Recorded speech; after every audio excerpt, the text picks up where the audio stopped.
Programang ito ay rated SPG. Striktong patnubay at gabay ng magulang ang kailangan. Maaaring may masiselang tema, lengguwahe, karahasan, sexual, horror o droga na hindi angkop.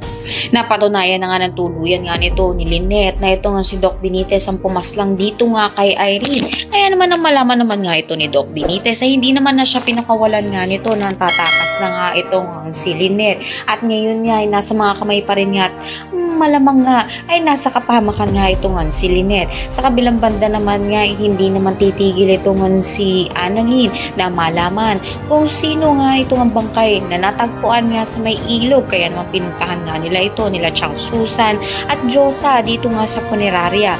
Naglaban nga ito nga si Annalyn upang makita nga niya ng personal itong bangkay. At nang mabuksan niya nga itong kumot na puti ay nakita at nakumpirma nga niya na ito nga si Irene. Kaya naman dali-dali nga niyang sinabi ito nga kala Chang Susan at kinakailangan na nga nila na mailigtas nga itong ina nga niya na si Lynette sa kapahamakan sa mga kamay nga nito ni Doc Benitez. Kaya naman pakatutukan nga natin kung may liligtas pa nga ba't mahahabol pa nito nila Annalyn itong si Lynette sa kapahamakan sa kamay nga nito ni Doc Benitez. Ang lahat na yan ang mga natin maraming salamat sa iyo, friends.